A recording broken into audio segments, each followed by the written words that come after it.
31 de diciembre del 2019, la Organización Mundial de la Salud recibió la notificación de un conglomerado de casos de neumonía que afectaba a trabajadores de un mercado en la ciudad de Wuhan, en China. Una semana después, las autoridades de ese país confirmaron la identificación de un nuevo virus.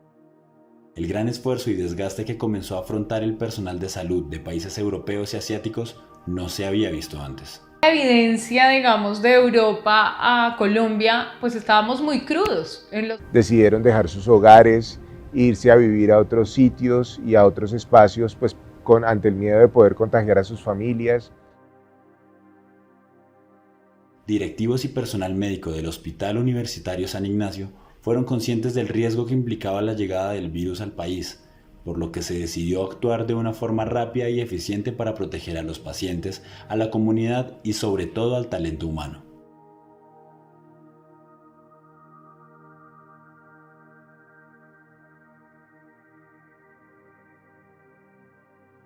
Que dejara una huella en todos nosotros y es algo que nunca se nos olvidará porque fue una maravillosa experiencia dentro de una tormenta. Y nosotros como equipo de talento humano estábamos enfocados en que el hospital tuviera las personas que necesitaba tener.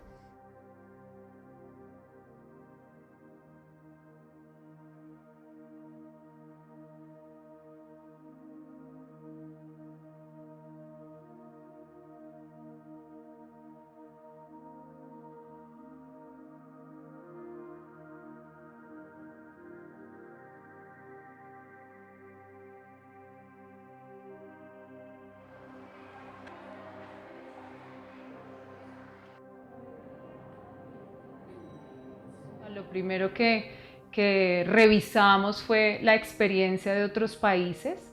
Vimos cómo afrontaban, especialmente en Europa, la situación y vimos lo difícil que había sido la organización de las instituciones de salud. Entonces, un poco adelantándonos a esas posibilidades de complicaciones durante la pandemia, estructuramos un comité de emergencias en el cual participábamos todos los líderes de las áreas del hospital, liderado por supuesto por la Dirección General del Hospital, en donde planeábamos de manera detallada las acciones a seguir en la medida en que las cosas iban evolucionando. Nosotros cogimos y reactivamos todo el paquete que teníamos de plan de contingencia del virus primero del aviar y luego la influenza porcina, del H1N1.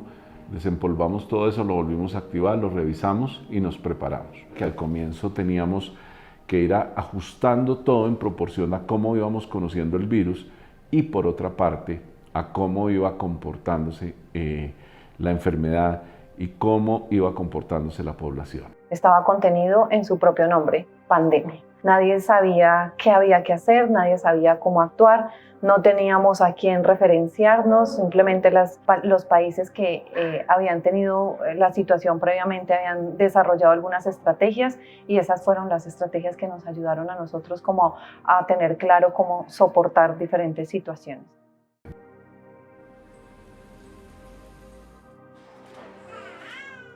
Cuando nosotros empezamos la preparación en pandemia y veíamos desde casa todo lo que estaba pasando en el mundo, que los hospitales estaban llenos, estaba todo a reventar, veíamos todas nuestras colegas de otros países llorando, eso realmente nos generaba una incertidumbre a nosotros porque llegábamos a trabajar y veíamos el hospital solo, urgencias solo, reanimación solo, entonces como que pensábamos, bueno, ¿cuándo nos va a tocar a nosotros? Era una sensación como de incertidumbre, de ansiedad, de saber eso que yo estoy viendo a través de una pantalla que está pasando en otro país. ¿Cuándo vamos a estar nosotros en eso y nosotros preparándonos, estudiando, haciendo ensayos? El personal de hospitalización de medicina interna salió a otros servicios donde se empezaron a manejar los pacientes COVID.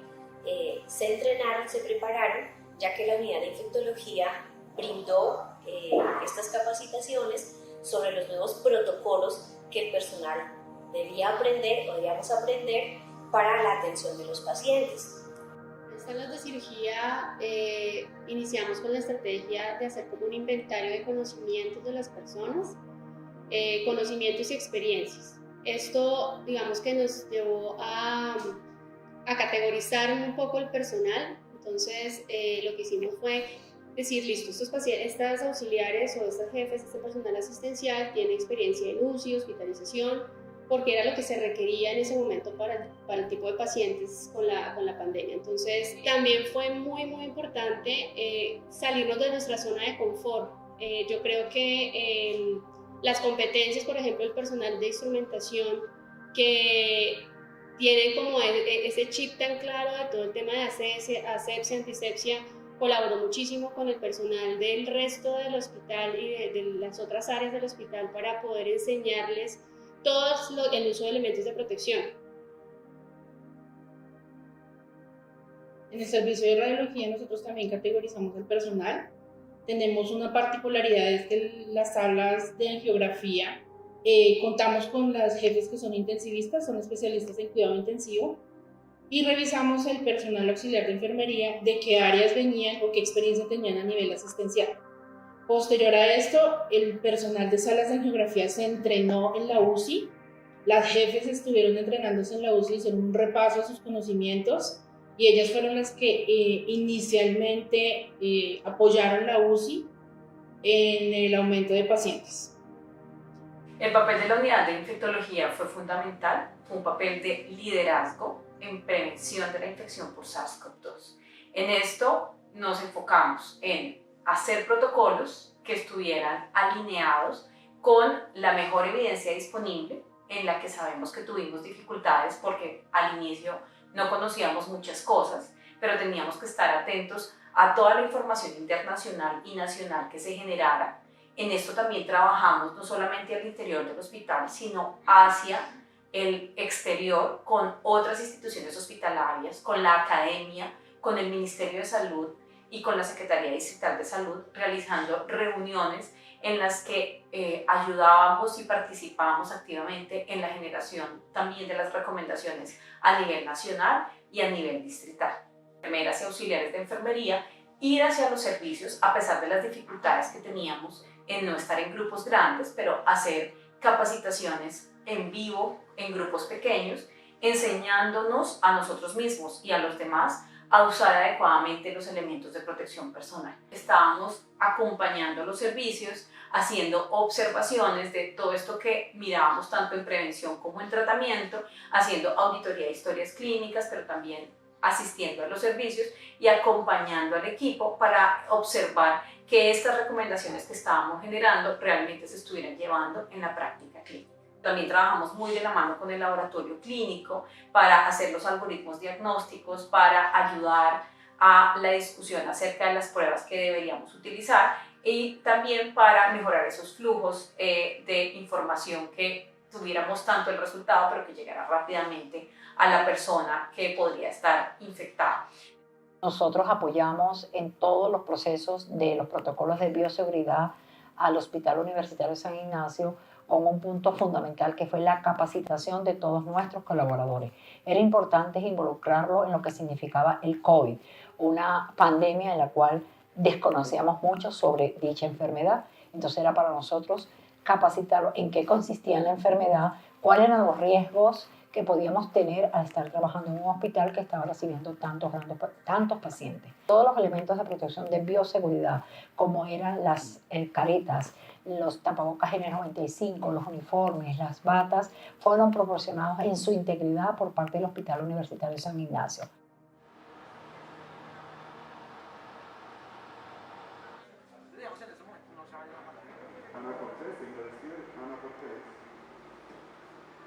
Tuvimos que tomar varias medidas relacionadas con la protección de los pacientes.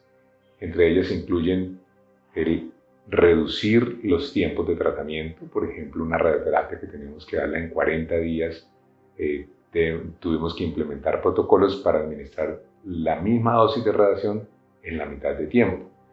Tuvimos que suprimir o restringir las visitas o los acompañamientos a los pacientes hospitalizados, que eran pacientes particularmente susceptibles de estar infectados, lo cual obviamente los afectó mucho en su esfera emocional, y tuvimos entonces que buscar ayuda de servicios de acompañamiento a los pacientes para asegurar la protección de estos pacientes en términos de reducir su riesgo de infección. Muchas de las camas hospitalarias tuvieron que dedicarse al cuidado de los pacientes con COVID, tuvieron que transformarse en camas de unidad de cuidado intensivo y eso hizo que se retrasaran los inicios de los pacientes en muchas oportunidades, así que tuvimos que hacer todas las estrategias posibles para lograr iniciar los tratamientos de los pacientes sin mayor retraso, a pesar de esta ocupación de camas y de la ocupación de cuidado intensivo que implicaba retrasar también las cirugías de los pacientes.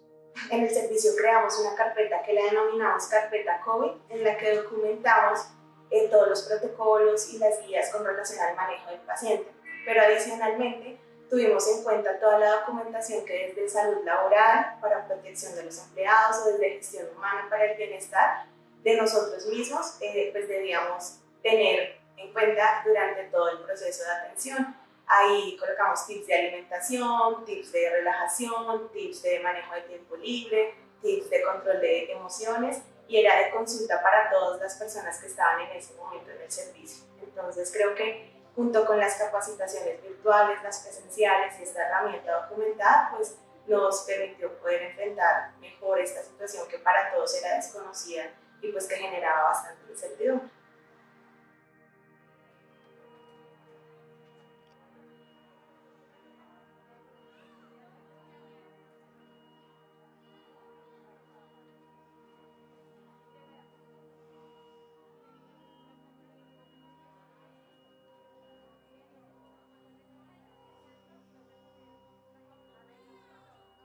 Nuestro reto grande fue tratar de mantener nuestro modelo de humanización en la unidad. ¿A qué hago referencia con esto? A mantener la unidad de recién nacidos abierta a los padres las 24 horas del día. Nosotros nunca cerramos las puertas o el ingreso más bien de los padres y familiares de los pacientes a nuestra unidad porque sabemos de los beneficios que tiene el tener al cuidador de la manera tan positiva que impacta en los resultados finales del recién nacido. Para nosotros también fue un reto muy importante mantener el método madre canguro en la unidad. Y algo también que pues es muy sencillo, la lactancia materna. Al comienzo pues hubo bastante temor de si se debían o no lactar los bebés hijos de madres portadoras de la infección por SARS-CoV-2 y pues nosotros lo hicimos, mantuvimos el alojamiento conjunto de las mamás que tenían la infección y siempre mantuvimos el contacto piel a piel en la unidad y pues la estrategia de adaptación canguro intrahospitalaria.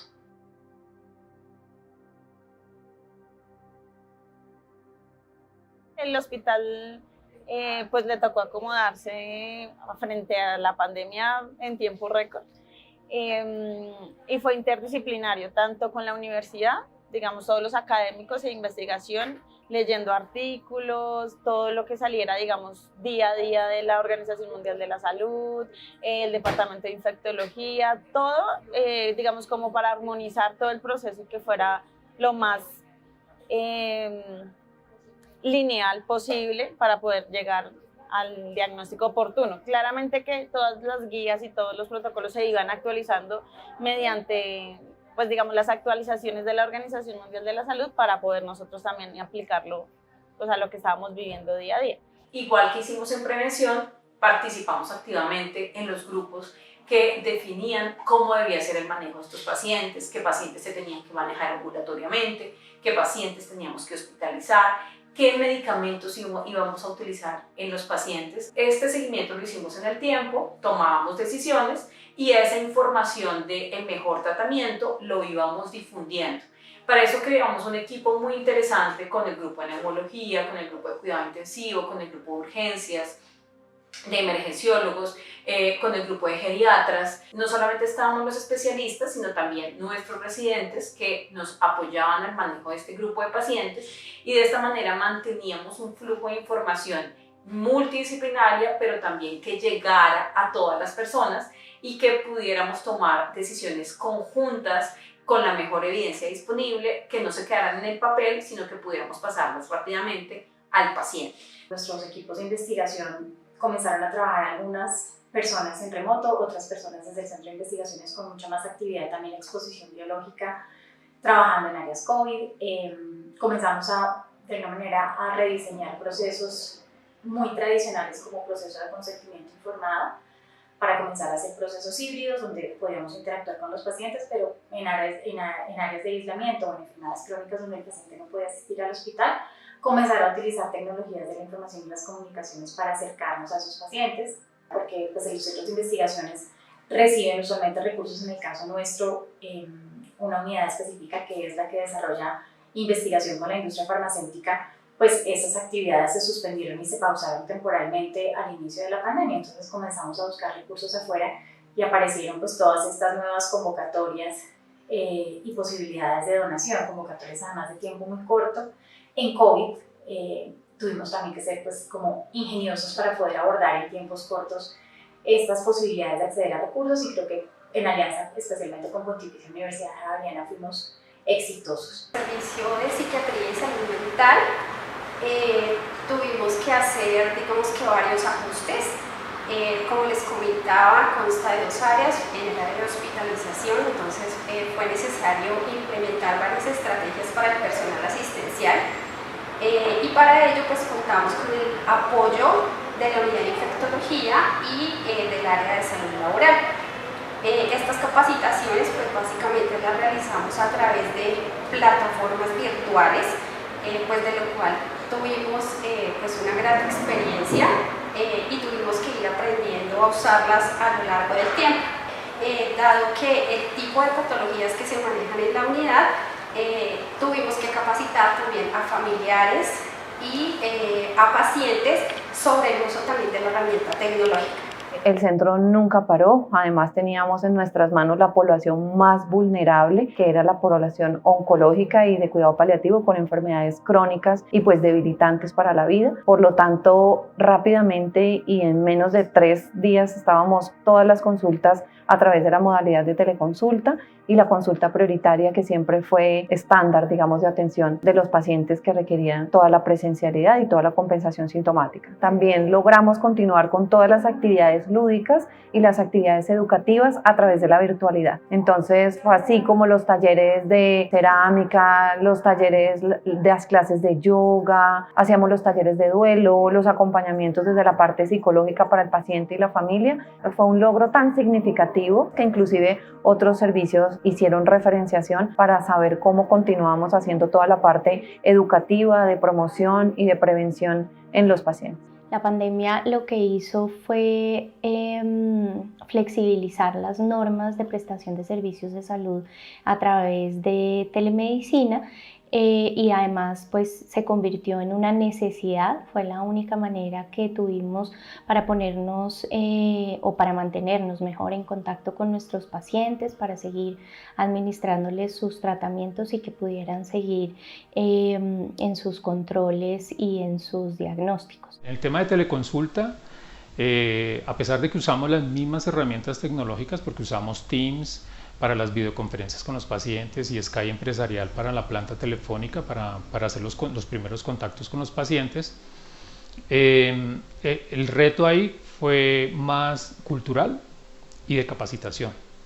Cultural porque los mismos médicos pues tuvieron que meterse en el rol de la teleconsulta, aprender a usar las herramientas, como tal, pero a la final tecnológicamente eran las mismas herramientas. Ampliamos nuestra capacidad hospitalaria de camas en sala general hasta tener aproximadamente 72 camas hospitalarias solamente destinadas para la atención de pacientes afectados por SARS-CoV, y logramos distribuir las poblaciones de manera que estuviesen seguras tanto los pacientes afectados por SARS-CoV como los que no estaban afectados, cohortizando de una manera muy organizada las diferentes poblaciones.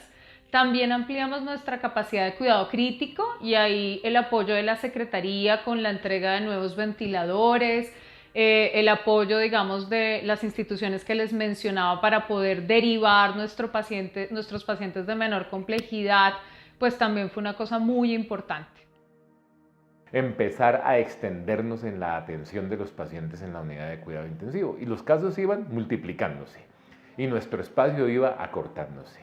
La siguiente fase pensada por el hospital y en conjunto con nosotros fue la de mover la localización de la atención de los niños de la UCI pediátrica. Se acondicionó un ala de la unidad de alta dependencia pediátrica para su funcionamiento, entonces digamos que tuvimos 8 camas más para la atención de pacientes adultos y se acondicionó toda la UCI, que finalmente las 32 camas inicialmente terminaron siendo camas para la atención de pacientes COVID. O sea, teníamos la capacidad instalada inicial para generar la atención de 32 pacientes adultos con infección por SARS-CoV-2. Pero seguirían creciendo los números y entonces el hospital se preparó para la expansión, para pensar que íbamos a tener la necesidad de aumentar la oferta porque la demanda iba a seguir aumentando y el número de pacientes críticos con necesidad de soporte ventilatorio iba a ir aumentando y por fases se fue pensando en esa expansión. La expansión inicial en las salas de angiografía, en radiología, en el segundo piso, pero como estábamos subiendo y corriendo el primer pico y la demanda era alta, lo que tuvimos fue pensar en otro lugar para atender los pacientes críticos, en el análisis interno del hospital con el apoyo de la subdirección científica del Servicio de Medicina Interna y de todo el servicio de hospitalización. El sexto piso fue la siguiente fase de la expansión. Y finalmente, en la fase final de la última expansión, por decirlo así, del hospital, utilizamos las camas de aislamiento también en el sexto piso. En total, en el momento más álgido de la pandemia, tuvimos la capacidad para atención de pacientes críticos, sin contar las zonas de reanimación de urgencias, para atender 57 pacientes, que fue la máxima expansión que tuvimos, y tuvimos la ocupación de 100% de esas camas con pacientes con la misma patología, la misma enfermedad, la infección por el SARS-CoV-2. Poder continuar prestándolo en la clínica de memoria. Para ello, por ejemplo, tuvimos que modificar los documentos que hacíamos, la valoración neuropsicológica, poder hacerla virtual, mandar un médico del equipo a la casa de los pacientes para hacer parte de los exámenes que no se podían hacer de forma remota, convencer a las familias que con todos los protocolos de bioseguridad permitían la entrada de este médico, y además un reto que era muy importante era ver frente a las tecnologías cómo se adaptaba a la población mayor y sobre todo aquella que tenía trastornos cognitivos. Continuamos con la consulta remota también, y el programa de consulta domiciliaria fue muy útil en ese momento porque pudimos llegar con muchos temores, tanto de las familias y pacientes como del personal, a continuar brindando la atención médica especializada en casa. Y en la medida en que ya no necesitábamos como espacios físicos grandes en intelectos para recibir los grupos como lo hacíamos antes, hicimos modificaciones en la estructura, aumentando el número de consultorios para que nuestros profesionales pudieran trabajar cuando fue posible desde el centro, y poder aumentar el número de atenciones que hacíamos, ya que no era necesario continuar no podíamos continuar con los espacios en grupo. En el primer pico, salas de cirugía atendió pacientes de cuidado intensivo, básicamente pacientes positivos COVID. Se estableció un área específica, 2 salas, específicamente las de la parte de atrás. Se encerró esa área y allí empezó a rotar el personal que se había capacitado en cuidado crítico. Entonces seguimos nuestro proceso quirúrgico, los procedimientos urgentes y el proceso de cuidado intensivo, manejo de paciente de cuidado intensivo en la parte de atrás de salas de cirugía. El hospital tiene una trayectoria de muchos años con un programa ambulatorio multidisciplinario de manejo de personas que viven con VIH. Estas personas necesitaban también nuestra atención y teníamos varias dificultades. ¿Por qué? Porque sabemos que son una población de personas con inmunocompromiso. Rápidamente, con el apoyo nuevamente de nuestros profesionales en infectología, de nuestros médicos internistas generales, de enfermería, de la líder del programa de VIH, del grupo administrativo y del grupo auxiliares de enfermería que trabajan con nosotros, y trabajo social, empezamos a idear estrategias. La primera fue pasar por la emergencia sanitaria a ofrecer teleconsulta. También nos unimos externamente con la EPS, que es la EPS Compensar, con la que atendemos a estos pacientes, con la farmacia que les entrega sus medicamentos, y se creó todo un flujo para entrega en el domicilio de los medicamentos del paciente, para que el paciente no tuviera que salir, pero tampoco se quedara sin sus medicamentos. Y no solamente hicimos las consultas de médico, de infectólogo, por vía, digamos que teleconsulta, sino que también empezamos a dar el apoyo de esta manera, tanto el grupo de enfermería, el grupo de psicología, el grupo de trabajo social y otras intervenciones para tratar de mantener la salud de los pacientes. Importante fue apoyarnos en salud mental, porque igual que todos los demás, pues todos estábamos muy preocupados, muy angustiados por lo que pudiera suceder, y entonces también junto con el grupo de psicología y el grupo de psiquiatría activamos varias acciones para fortalecer todo este manejo de la pandemia con nuestros pacientes. La atención de diálisis en los pacientes de la unidad de nefrología pues genera todos los días un gran reto. Necesitamos distribuir el personal de enfermería para apoyar la atención no solamente dentro de las salas de diálisis, sino en las zonas periféricas del hospital. Y esto pues llevó a que tuviéramos que contratar un nuevo jefe de enfermería que nos apoyara en la atención de pacientes críticamente enfermos y que pudiera dar respuesta a la alta demanda que teníamos de estos pacientes que tenían enfermedad por coronavirus y que tenían una condición de salud bastante crítica. Esto permitió que pudiéramos ajustar los horarios del personal de enfermería en un promedio de 12 horas, 8 horas o 6 horas de acuerdo a las necesidades del servicio, generando también una mayor disponibilidad en la atención de acuerdo a esta demanda tan disparada de pacientes que tuvimos con esta enfermedad.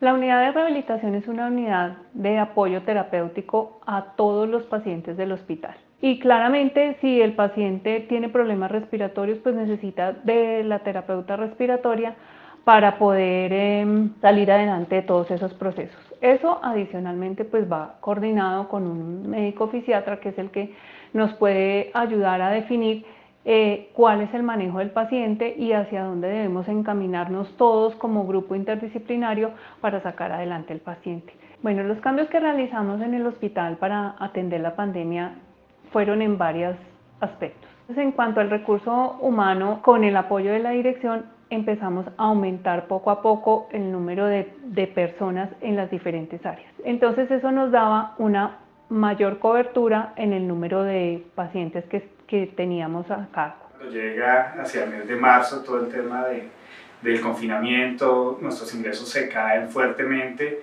y ahí tuvimos que tomar una decisión bastante difícil, que era mantenemos nuestra estructura de costos y básicamente, hablando en términos de personal, cuando el hospital está en unas ocupaciones que llegaban creo que al 60%, y eso llevaba a que apenas empezó la pandemia en marzo, tuvimos pérdidas y cada mes que pasaba había otra y otra pérdida. Así que una de las estrategias que casi que es contranatural fue, no, pues mantengamos a nuestra gente, no nos dejemos llevar por la situación tan difícil.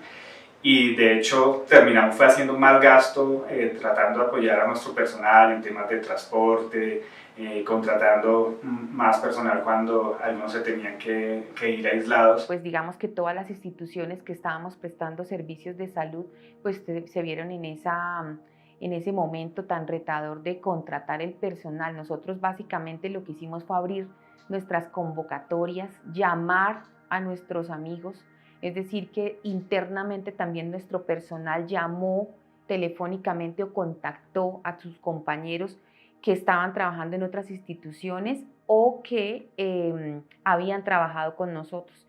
De hecho, una cosa importante que se presentó es que reintegramos varias personas que ya habían trabajado con nosotros y que incluso nos llamaron al hospital a decirnos: estoy disponible, puedo trabajar con ustedes, quiero hacerlo, quiero apoyarlos, y pues eso también digamos que fue uno de los recursos que tuvimos.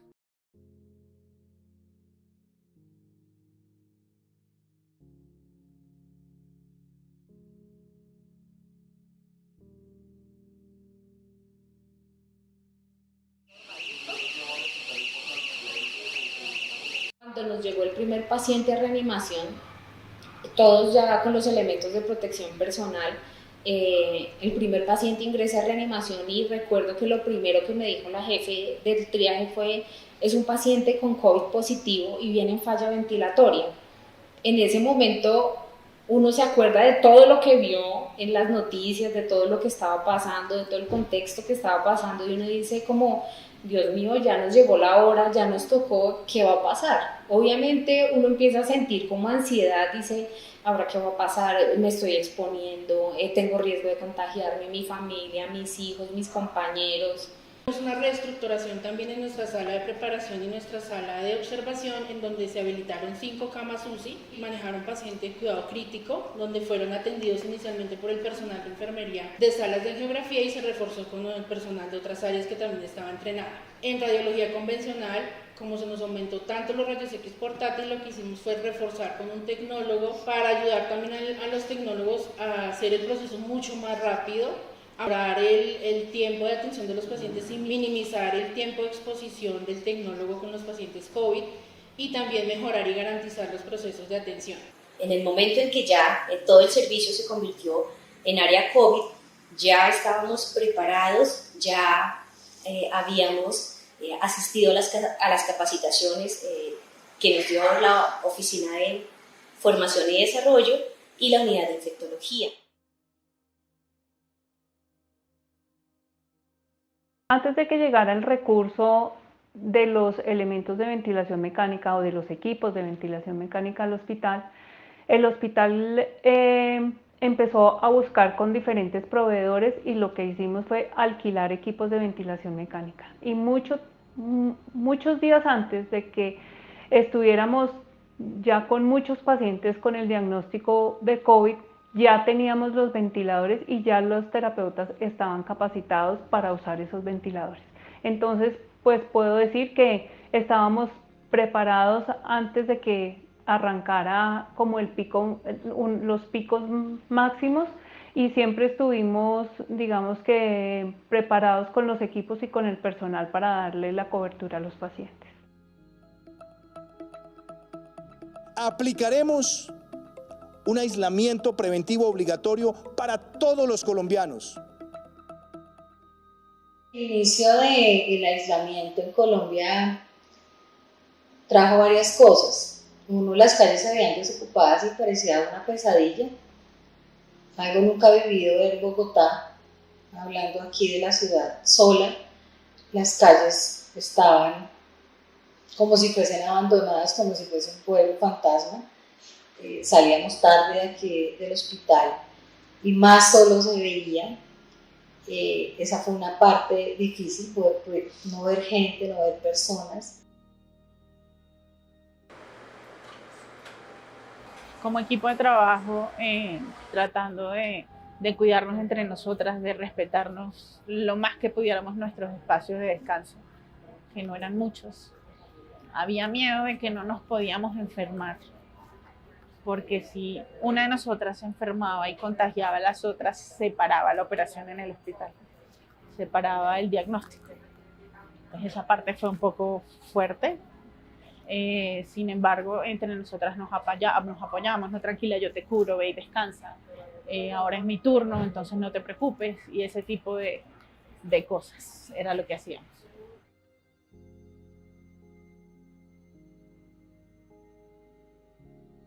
Ver sobre todo en los picos cómo las personas no se cuidaban, ¿sí?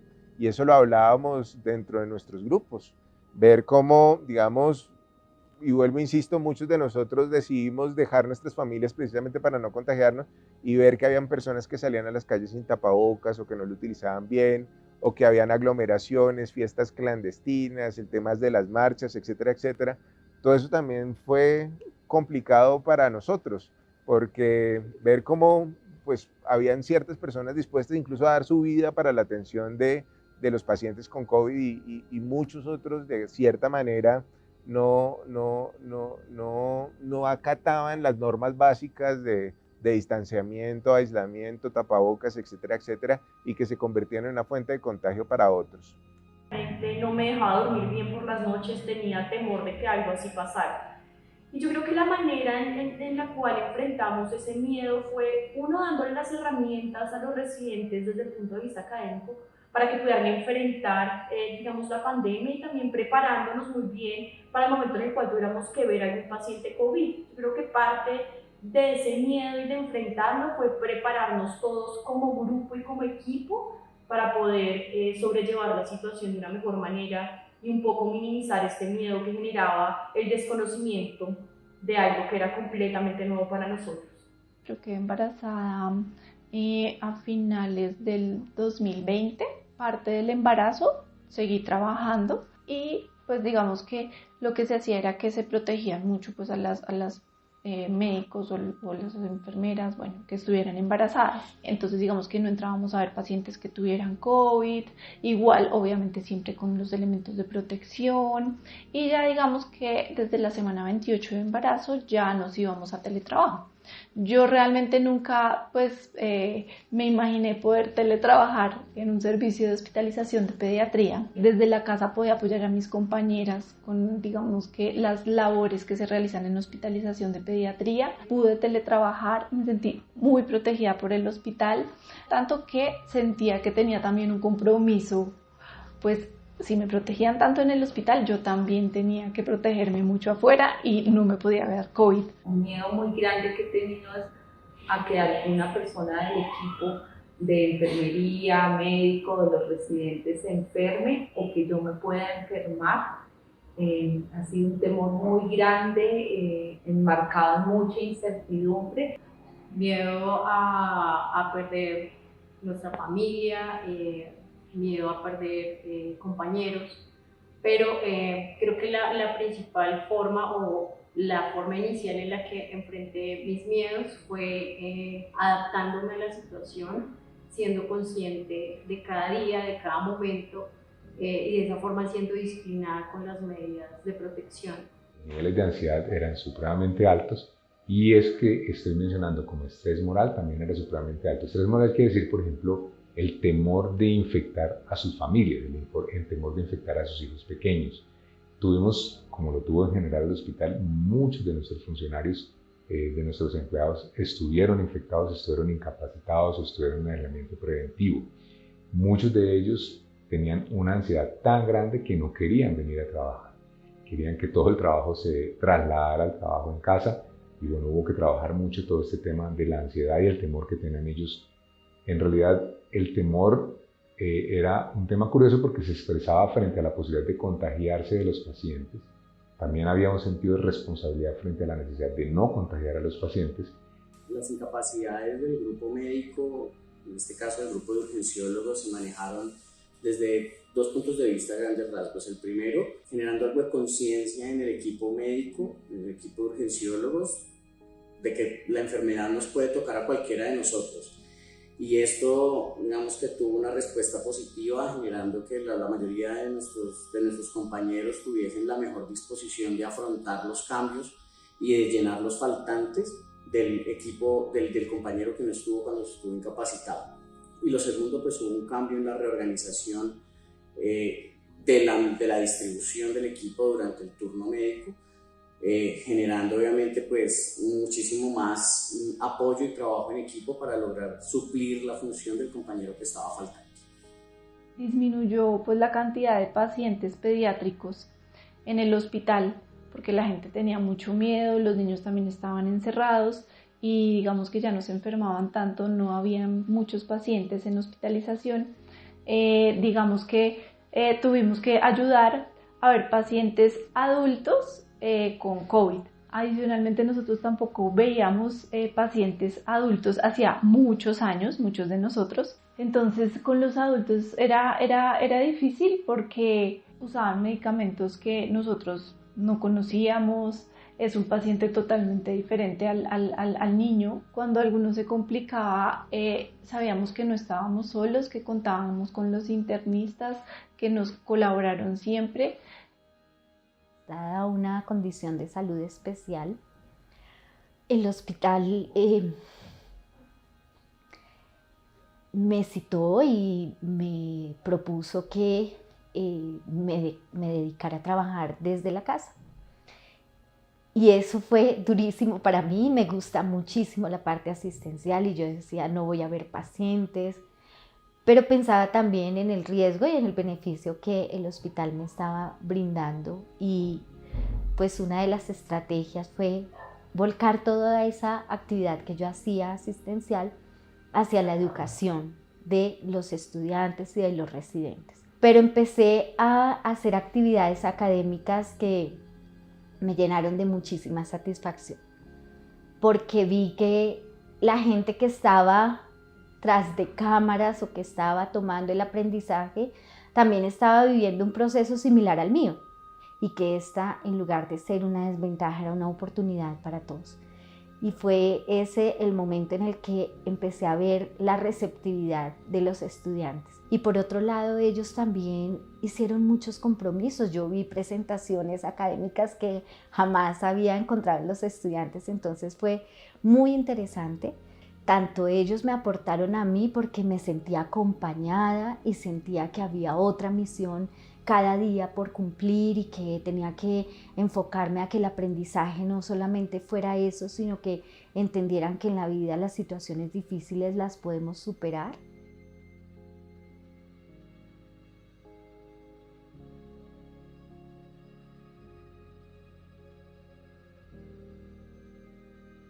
Tuvimos muchos casos, bastantes casos críticos, bastantes casos complejos, muchos pacientes requirieron manejo en cuidado intensivo. Durante la pandemia, los problemas más importantes y las discusiones éticas se centraron en la asignación de recursos, que son escasos en un momento de crisis, y que en la pandemia, ¿cuál era ese recurso que era escaso en el mundo y en el territorio nacional? La disponibilidad de atención en cuidado intensivo, no solo el ventilador, que fue lo que un poco se divulgó en medios, sino más allá del ventilador, ese recurso altamente especializado de tener una cama en cuidado intensivo para la atención respiratoria del COVID severo. Esto era insuficiente, con una demanda muy alta de pacientes que necesitaban ese recurso, de manera que el Comité de Ética tempranamente emprendió una estrategia y convocó varios líderes de opinión, se revisó lo que estaba pasando alrededor del mundo, y como resultado de eso se generaron unas pautas éticas para la asignación de recursos en pandemia, que era como una luz, un faro que iba a orientar cómo tomar esas decisiones. Nos tocó en un momento desarrollar en conjunto con otros servicios una forma de priorizar a los pacientes para que pudieran tener acceso a estos recursos. Ese fue el trabajo que hicimos durante la pandemia, y también organizamos con los demás servicios comités que se realizaban 2 o 3 veces al día, que nos comunicábamos por medio de WhatsApp para poder hacer la priorización y la distribución de los recursos a los pacientes que más lo necesitaban en ese momento. Vamos a ver que eran empleados del hospital, porque primero estaba blindarlos o darles ese cuidado y esa seguridad para que ellos tampoco se contagiaran. Fue una situación bastante difícil, bastante complicada. Lograr tener esa fortaleza. Hubo momentos de mucha angustia, de llorar, de orar. No solamente era de acompañar, sino que uno mismo también tenía temor de que ese compañero que estaba ahí estaba tan frágil, tan adolorido por la situación de lo que sucedía, que tuvimos que orar muchas veces, sentarnos a orar y acompañarlo. No solamente es decirle todo va a salir bien, sino unamos y oremos por tu mamá, oremos por tu papá. Afortunadamente muchos salieron bien, pero muchos otros no tuvieron ese resultado que hubiéramos querido. Un jefe nuestro de urgencias, atendiendo pacientes, compañero mío de reanimación, atendiendo pacientes, y como al siguiente turno, ponle tú, no más de 8 días, consulta como paciente, pero llegó en falla ventilatoria. Entonces evidentemente pues es mi compañero, obviamente eso le genera a uno mayor ansiedad para ver ese paciente. Lo ventilaron, su amigo de trabajo va hasta su casa, lo trae al triage, su compañera de trabajo le hace el triage, lo ingresan a reanimación con sus compañeras. Entonces para todas era una cosa dura, para los emergenciólogos, hombre, él es el jefe de la tarde, eso era una cosa compleja. Vivíamos en nuestras casas pues trabajando juiciosos, procurando no salir para no contagiarnos ni nada de estas cosas. Y un día me llamó Juan Carlos y me dijo: ingeniero, tengo COVID. Y yo, oh, por Dios, ¿y qué pasó? Y eso era, pues, habían pasado 6 meses desde que declararon el confinamiento obligatorio, entonces era muy nuevo el tema. Y me dijo: no, ingeniero, no sé, yo soy muy juicioso en mi casa y acompañé a mi esposa a una cita odontológica y parece que ahí me contagié. Pero me contagié yo y mi esposa no. Entonces, pues voy a ver qué me dice el médico, cuál es el protocolo y qué debo seguir. O sea, estábamos empezando apenas. Entonces, pues arrancó el proceso y pues desafortunadamente se fue empeorando su salud, deteriorando. Él tenía varias comorbilidades de salud, pues obesidad, tensión, bueno, un poco de cosas que no le favorecieron mucho y desafortunadamente lo atendieron en otra clínica, se fue agravando y falleció. Y un día, un sábado, me llamó la esposa y llorando y me dijo: ingeniero, se nos fue Juan Carlos.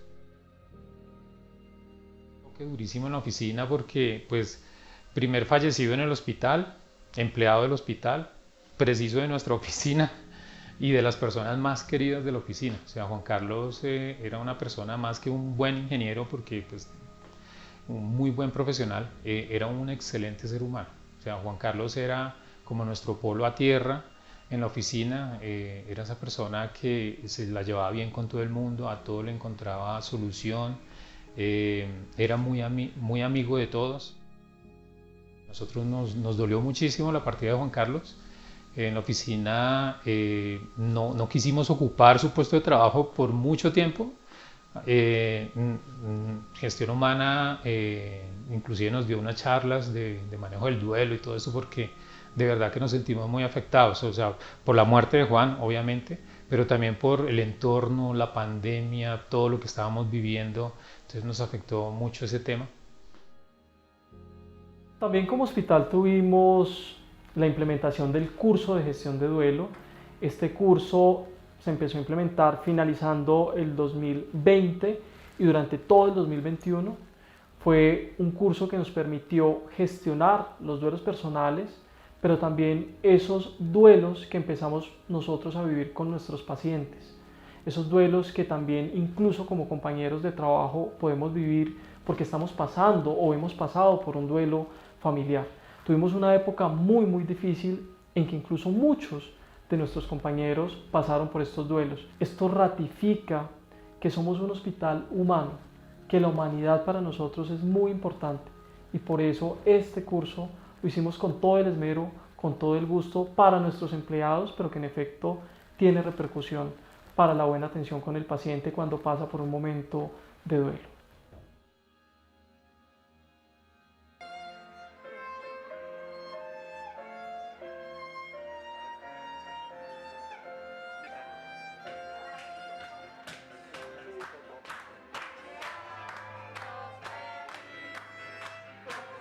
En realidad lo que nosotros buscábamos era que todos estuviéramos bien, a pesar de las dificultades, y en el estar bien de manera integral, desde la parte de la seguridad y la salud en el trabajo, como también la parte de la salud emocional, abriendo muchas posibilidades de acuerdo a los intereses de las personas. Bueno, en Intelectus tenemos musicoterapia para los pacientes. Bueno, ¿y por qué no hacemos musicoterapia entonces también para nuestros empleados? Una doctora que me llama y me dice: yo hago Reiki, puedo ofrecerlo para los empleados. Listo, hagamos Reiki para los empleados. Pero también tenemos yoga, porque si a alguien no le gusta el Reiki puede hacer yoga, o si no puede hacer el mindfulness. Entonces como que esto se adaptara a las diferentes necesidades de los empleados y que al final ellos supieran que lo que quisieran estaba ahí: centro de escucha, apoyo emocional, psicología, psiquiatría, grupo Balin, sesiones de debriefing. Yo recuerdo que un día una residente por algún motivo entró a esta oficina y me decía que parte de lo aburridor de la cuarentena era el hecho de tener que tener las uñas descuidadas y el pelo sin teñir o sin arreglar.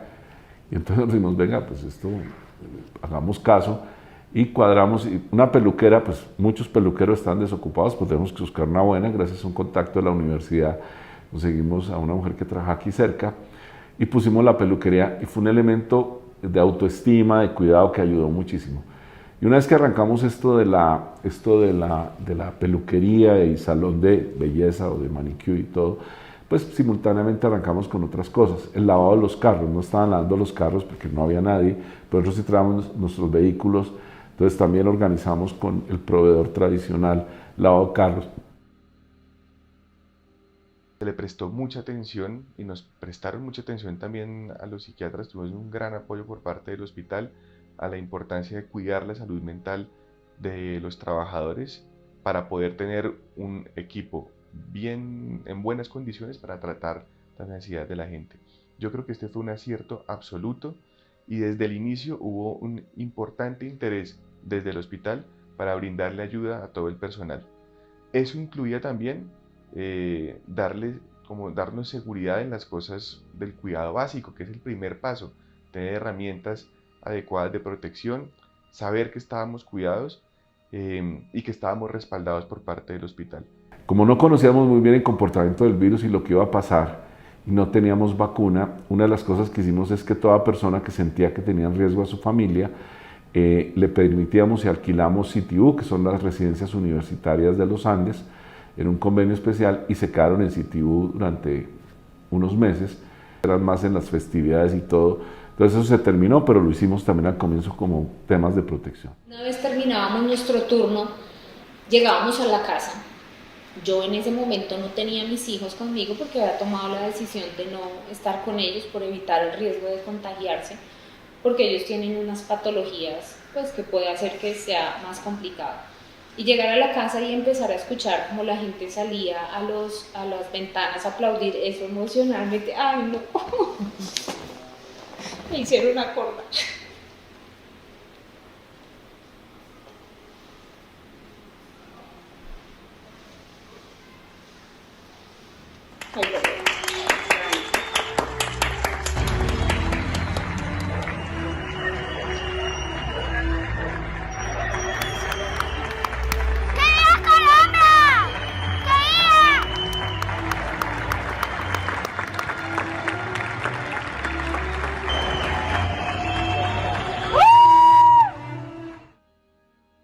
Después de eso, ver cómo realmente eso afecta a tus hijos, el haberte separado tanto tiempo,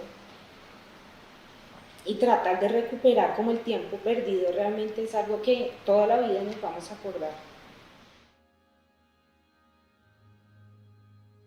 Ministro de Salud denunció que hay un cartel del COVID dedicado a pagar incentivos económicos por cada paciente que pasa por una unidad de cuidados intensivos.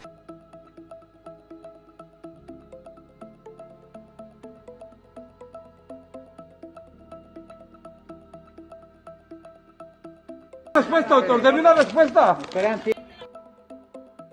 Con los medios formales de comunicación teníamos problemas porque los periodistas conseguían muchas fuentes a veces de las redes sociales, las sacaban, contaban historias, había gente angustiada que no entendía qué era el COVID, pero salía a hablar, se volvían voceros y encontramos un problema complejo de información. Tanto que nosotros mismos tomamos una determinación, es que no volvíamos a dar entrevistas grabadas, porque a veces la entrevista se grababa, la metían en un contexto y terminaba uno apoyando con unas palabras algo que no tenía nada que ver con la realidad. Nosotros oíamos a dos líderes fuertes nuestros, que son la unidad de neumología y la unidad de infectología, quienes nos entregaban la información clave, o sea, respiratorio, infectólogo, sobre la actualidad del virus, lo que había que hacer, lo que se iba transformando, y muy rápidamente ellos trabajaban con sus sociedades para mandar al ministerio recomendaciones. Nosotros fuimos llamados en un apoyo tanto en la presidencia para el tema de educación, como con el ministerio, y llevamos esa información y buscamos que la información fuera lo más veraz, lo más cierta, para de cierta manera crear canales de información formal y de paso permear los medios formales de comunicación.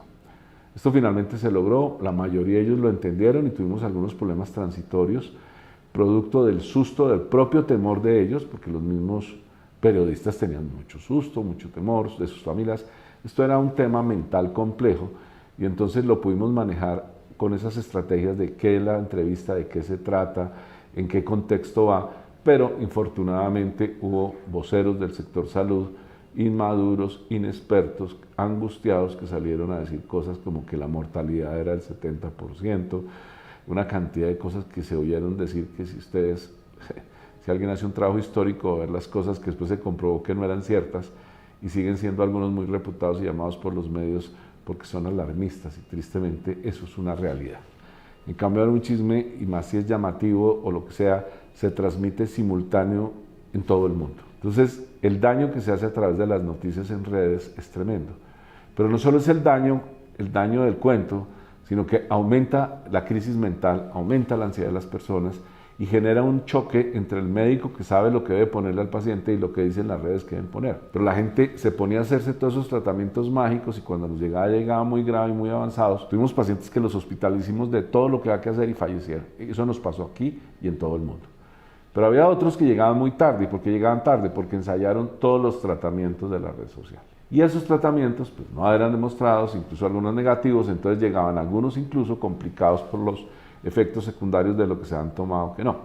Logramos controlar gracias a los sistemas públicos, al ministro, al ministerio, y eso se disminuyó, pero todavía hay gente que no tiene claro qué fue lo que pasó.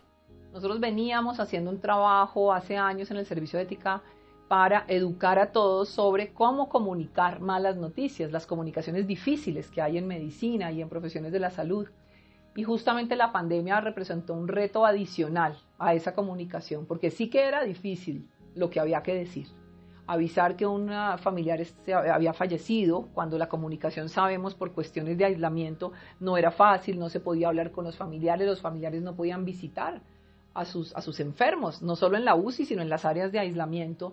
Cómo nosotros establecíamos un puente para poder utilizar los medios virtuales y a través de un celular, de los iPads, de las llamadas telefónicas, mantener esa comunicación, pero de una manera empática, de una manera muy humana, como lo hace el Hospital San Ignacio. Y aquí tuvimos un par de casos también desafortunados en donde la gente se tornaba agresiva, incluso contra el personal, por darle, digamos, la noticia de que se tenía que hospitalizar, o el paciente o su grupo familiar se tornaban agresivos. Desde nuestro rol queríamos dar lo mejor y ayudar a la persona pues, para que saliera adelante.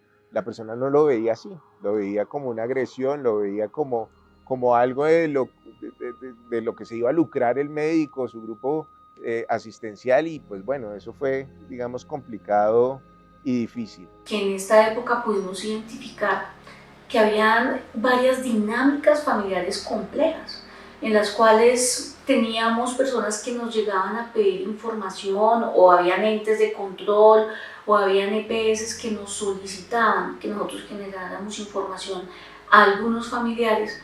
Cuando nosotros hacíamos la revisión en historia clínica o a veces con los pacientes, identificábamos que la persona que estaba autorizada para recibir información no era la persona que colocaba la queja o que hacía esa solicitud de información. Lo que teníamos que hacer era poder explicar a esos entes de control, a las EPS o a los que nos solicitaban información, quién era esa persona que tenía la información, para que entre ellos mismos pudieran coordinarse y pudieran tener un seguimiento de la información que brindábamos. Sin embargo, evidenciábamos varias dificultades, teniendo en cuenta que habían familias en las cuales pudimos identificar que nunca transmitieron la información entre ellos mismos. ¿Qué tendríamos que hacer? ¿Cómo podemos ayudar a disminuir estos eventos y darle una calidad de atención al paciente? Pues pensamos en la estrategia que ya teníamos, acompañante permanente. Se había cerrado y ya era la oportunidad de abrirla nuevamente, de ver a nuestro paciente como ser integral que necesita el acompañamiento, necesita a su familia que le pueda ayudar tanto en su parte emocional como en el acompañarlo y en ayudar al proceso de atención, informando oportunamente. Empezamos con acompañante permanente en medicina interna y con la colaboración de todo el personal poder definir cómo hacer el ingreso, cómo participarlo en el proceso de educación, enseñarle todas las medidas y los elementos de protección personal y darle el espacio para que ese familiar pudiera estar con ese paciente que lo necesitaba.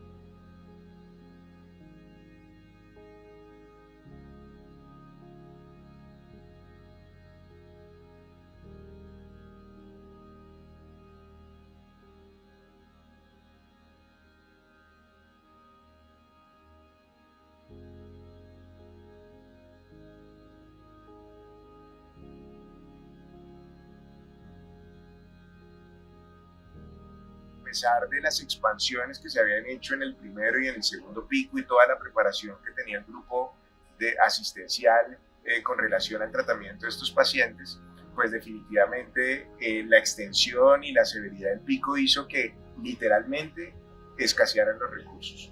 Nosotros en el hospital tuvimos momentos en donde no teníamos no solamente disponibilidad de camas en cuidado intensivo, sino tampoco teníamos espacios, por ejemplo, fuentes de oxígeno en el servicio de urgencias para poder, digamos, suministrar oxígeno a los pacientes que llegaran requiriendo este recurso que, entre comillas, uno podría considerar muy básico. Fueron unas semanas muy complejas, muy difíciles, muy fuertes desde lo emocional, porque había una carga de trabajo muy intensa, muy importante.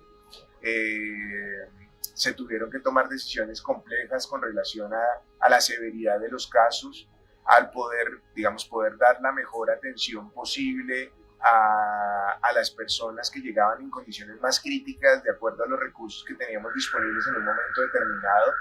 Y eso, claro, generó una carga importante sobre todo el personal, sobre nuestro personal de enfermería, nuestro personal médico, nuestro personal de terapia. Fue una situación muy complicada.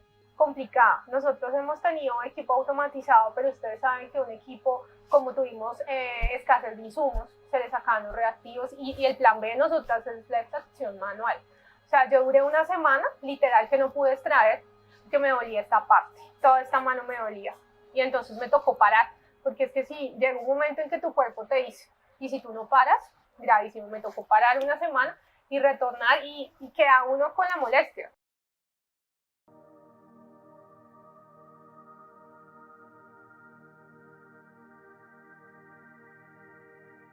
Luego de evaluada toda la información por parte de la comisión de expertos que hace parte de la sala especializada de medicamentos, INVIMA ha entregado la autorización sanitaria para el uso de emergencia, puntualmente para la vacuna de la empresa farmacéutica Pfizer.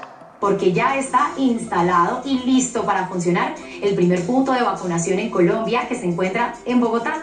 Está ubicado en la Universidad Javeriana y se espera que comience a operar el 20 de febrero, fecha anunciada por el gobierno para comenzar la vacunación masiva. Después del primer año del manejo del COVID y con todas sus grandes exigencias a nivel personal, institucional, de la familia, nos avisan que llega la primera vacuna. Nosotros teníamos experiencia en el hospital, pero con una oficina, por llamarlo de esta manera, de vacunación, en la cual hacemos todo lo que corresponde al PAI y todo lo que corresponde a las vacunaciones de influenza, etc. La exigencia era que fuera un centro masivo de vacunación, porque dada la necesidad, pues no podíamos tener una frecuencia de vacunación tan, digamos, diaria, tan baja como la que manejamos hoy en día en nuestro sitio de vacunación. Entonces necesitábamos algo, para pensar en algo grande.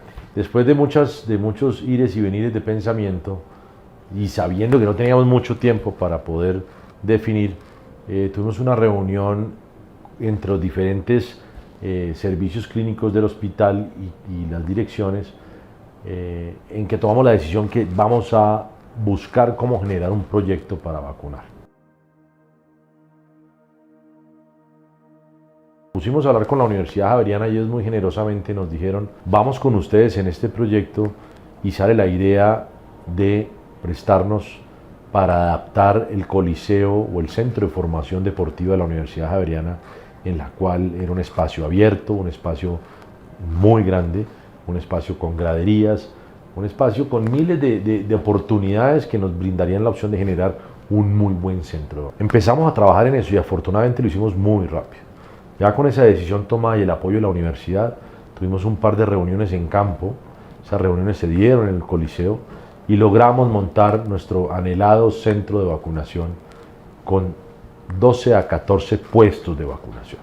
Eso para nosotros fue realmente algo que marca la historia del COVID después de haber vivido un año supremamente difícil para nosotros, que fue enfrentar una gran enfermedad, muchos lejos de su familia, sin una solución a la vista. Y fue absolutamente apoteósico la forma en que la gente, o los que trabajamos ese día ya, que era un grupo multidisciplinario, estaba enfermería, estaba química farmacéutica, estaba medicina, estábamos toda la parte de logística, atención al usuario, laboratorio, bueno, era toda una infraestructura que habíamos destinado para hacer esto. Nuestro reto más grande fue atender esas grandes filas. Tuvimos en algún momento filas de 1.500 personas que llegábamos a las 7 de la mañana a iniciar nuestras labores y la fila ya estaba. Había gente haciendo fila desde las 3 de la mañana. Este fue un reto importante, pero lo logramos. Por otro lado, el talento humano en salud de todas las instituciones del país y creería yo que del mundo entero tuvo un reto importante que fue adaptarse al uso de los nuevos elementos de protección personal o de elementos que ya estaban pero de usarlos todos al tiempo, de usar el uniforme además con un overol, con unas gafas gigantes, un tapabocas N95 que generaban zonas de presión, calor, cansancio. Y fue un reto que definitivamente todos tuvimos que asumir en las instituciones, en los servicios hospitalarios, en los servicios asistenciales de todas las instituciones. Para nosotros, el reto más grande no fue este. Asombrosamente para nosotros en el centro de vacunación, el reto más importante fue poder continuar la atención bajo las agresiones y bajo la desconfianza de los usuarios.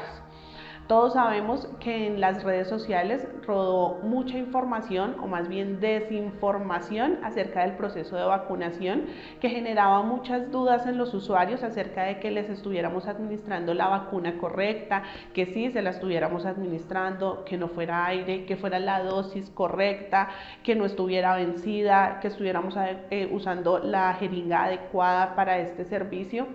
Y eso generó que los usuarios nos agredieran tanto física como verbalmente. Afortunadamente a nosotros solo fue verbalmente, pero esto realmente generaba mayor cansancio, mayor agotamiento en el talento humano que el uso de los elementos de protección personal o que las jornadas extensas. La gente estuvo dispuesta a hacer jornadas largas, a no parar en semanas, pero realmente este reto fue lo que mayor cansancio generó. Era de los mitos de las redes sobre la vacuna, que eso tenía para esterilizar, que tenía un chip que marcaba a las personas, bueno, una cantidad de cosas absurdas. Incluso algunos voceros de nuevo de estos mismos que van a hablar bobadas sobre el COVID, también las hablaron sobre vacunas, diciendo cosas que no eran ciertas, que no tenían asidero, pero por llamar la atención salieron en medios y dijeron cosas inadecuadas. Incluso tuvimos cientos de problemas porque la gente, si se abría el horario, llegaban en multitud, si se disminuía el horario, peleaban por terminamos recurriendo que había que agendar a las personas. Incluso tuvimos un lío, pero nosotros montamos un sistema altamente eficiente de empacar, envasar vacunas y colocarlas que nos permitía ser muy rápidos, pero salió alguien del ministerio a decir que cada vacuna había que mostrar el frasquito. Entonces, esto era una cosa que incluso el mismo ministerio no ayudaba al poner normas que pueden ser vigentes para colocar una vacuna de PAI diaria o la vacuna de influenza cuando se la quiere ir a colocar, pero que para un sistema de vacunación masiva como nos tocó al comienzo y casi el primer año completo, no tenía sentido. Entonces, por nuestra desconfianza, por ese exceso de burocratización, de papelocracia que llamo yo que hay, tuvimos unos problemas importantes en el manejo de la vacunación. Es más, aún cuando se están haciendo estas notas, todavía no nos han pagado todas las vacunas. Muchos de nosotros, habiéndonos vacunado acá y habiendo tenido el carnet digital, ahorita entramos y tampoco lo encontramos, porque al gobierno nacional le dio por poner 76 datos para poner para vacuna en un sistema altamente ineficiente, sistema de información. Entonces tenemos una serie de complicaciones críticas de todo. Desde este punto tenemos ya el país entero una estructura de vacunación COVID totalmente diferente, mucho más organizada, mejor estructurada. Sin embargo, considero que el país no estaba preparado para iniciar la vacunación. Nos afanamos muchísimo por conseguir las dosis y por iniciar a vacunar. El país tiene montado el plan ampliado de inmunizaciones y consideraron los entes territoriales que podíamos lograr hacer un proceso muy similar, pero es un proceso masivo, necesitábamos vacunar a todo el país en el menor tiempo posible. Esto no fue posible, la plataforma PayWeb no funciona, no hemos podido registrar, los pagos no han sido los que esperan las instituciones, lo que esperamos realmente porque la plataforma no nos permite y ha sido la búsqueda de los mecanismos que nos permitan poder actualizar y poder llegar a una conciliación tanto con la Secretaría como con el Ministerio de Salud. Entonces, considero de manera personal que si hubiéramos esperado un poco más y lo hubiéramos planteado de una mejor manera, hubiéramos logrado una estrategia con mayor eficiencia.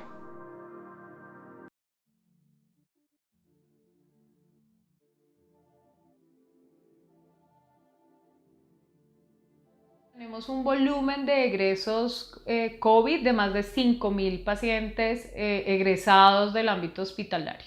La mortalidad no superó el 3.5%, ¿sí?, de ese volumen de egresos. Y en cuidado crítico, digamos que más o menos un 30% de la población egresada llegó a requerir en algún momento vigilancia en cuidado crítico, ¿sí?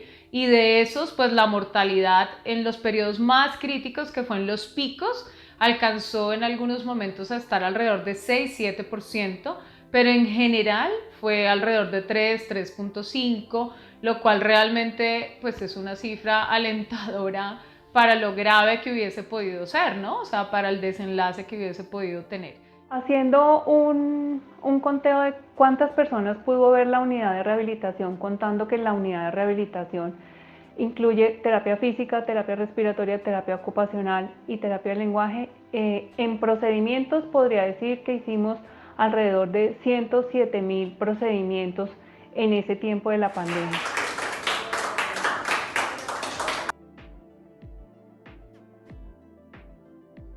Enfermedades que son también altamente importantes y que a través de los procesos que nosotros hacemos se pueden beneficiar los pacientes. Con este aprendizaje, seguramente al comienzo, sin tener mucha información, fuimos muy restrictivos y se pudo impactar negativamente la investigación para ciertas condiciones de salud. Seguramente en una nueva, que ojalá no llegue un nuevo problema de salud pública como este, pero tendremos seguramente una mirada diferente respecto a cómo no desfavorecer de alguna manera a pacientes con condiciones crónicas que también requieren investigación.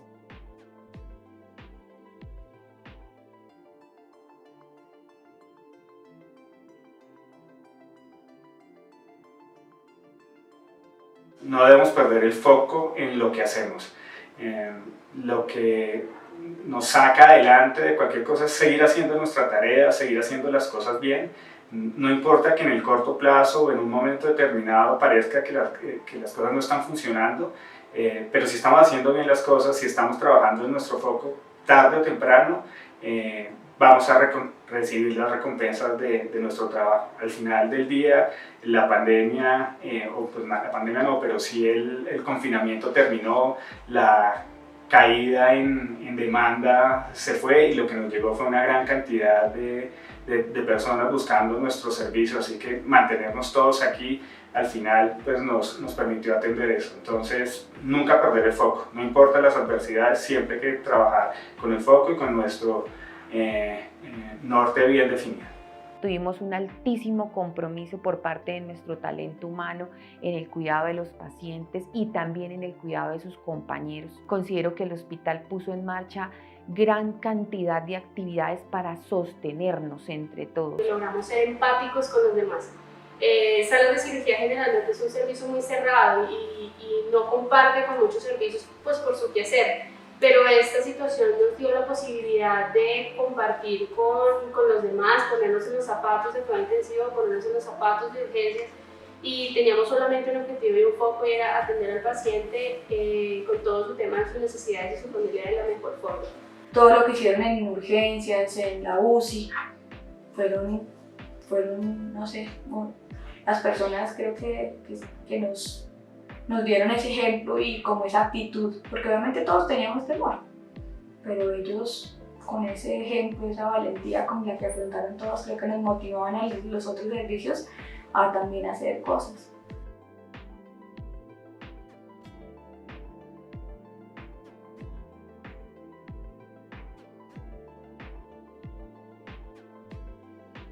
Fue un momento de muchos desafíos, de muchos retos, pero también en el cual pudimos descubrir muchas fortalezas, muchas de las cosas que nosotros también decimos en teoría, pues que en efecto se hicieron en la práctica.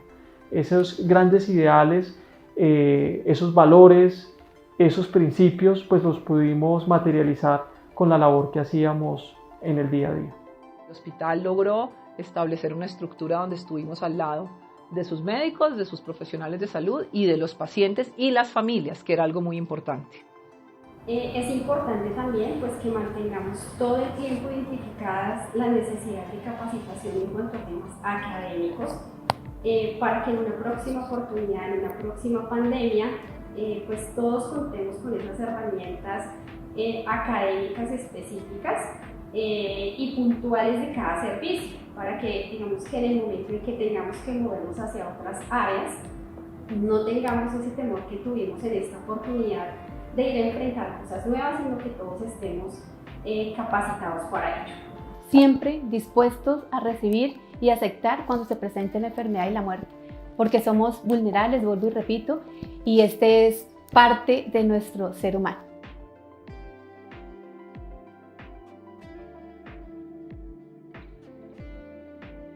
Siento que la pandemia nos permitió reconocer que todo lo que llevamos sembrando durante varios años ha venido dando frutos. Es decir, que fue un momento muy importante de la sociedad en general y hablando pues en particular del hospital, para darnos cuenta que está bien apostarle a la gente, que está bien apostarle a contar con estrategias para que las personas se sientan a gusto en su lugar de trabajo, para que las personas puedan hacer un clic entre su propósito de vida y lo que hacen en el hospital, y que este lugar sea un lugar para que ellos crezcan, para que se desarrollen, para que todos crezcamos, nos desarrollemos, aprendemos y terminemos al final siendo mejores seres humanos para el hospital, para nuestros pacientes, para nuestras familias. Hubo un no, siempre hubo vamos con más, crezcamos, porque eso era fundamental para poder impactar y salir como grupo de toda esta situación tan compleja que nos estaba abarcando. No dejaría de manifestar nuestro agradecimiento con la Universidad Javeriana.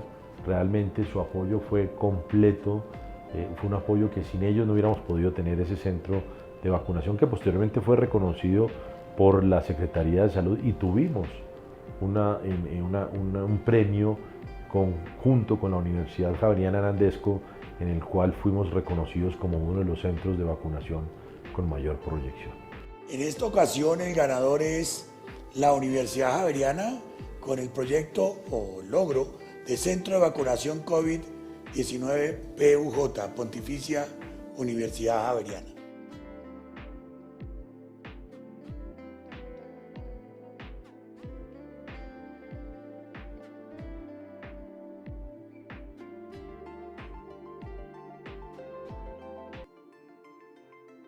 Apoyándonos en toda la normativa, no fue que el miedo se quitó, simplemente continuamos con él. En la parte mental, pues el hospital y otras empresas nos traían regalos, nos mandaban videos, nos hacían reír por parte de nuestras familias.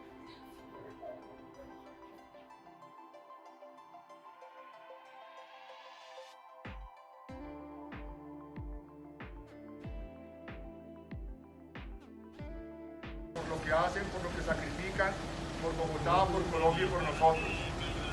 Un aplauso para ustedes.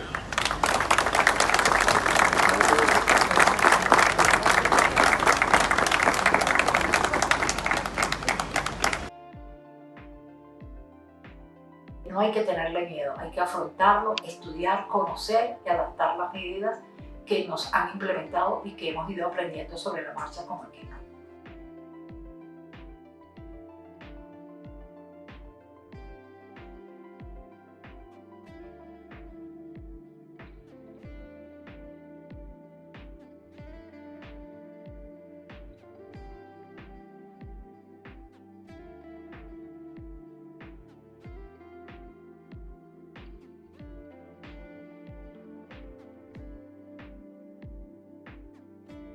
Cuando empezamos a escuchar sobre los primeros casos en el mundo, Colombia no estaba preparada.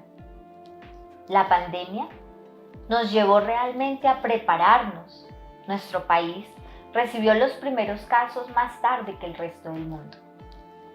A pesar de la incertidumbre en la que vivimos todos, de la cantidad de estrategias que tuvimos que improvisar para poder manejar esta situación tan crítica, que llevó a tanta mortalidad, a pacientes con diferentes tipos de enfermedades y aún a personas sanas de diferentes grupos de edad, Colombia no tenía todas las herramientas. Sin embargo, fue tan pronto, tan ágil, tan programado que se pudo establecer un lineamiento de atención global de nuestros pacientes, que esto nos permitió despertar de esos miedos y actuar. Llevar a una atención coherente, coordinada, que llevara una alta sensibilidad y que permitiera obtener unos buenos resultados como los que hoy en día tenemos. Gracias a esta preparación que tuvo el sistema de salud en general, sobre todo en nuestra institución, se permitió dar ejemplo a otros países del mundo para reaccionar frente a la pandemia.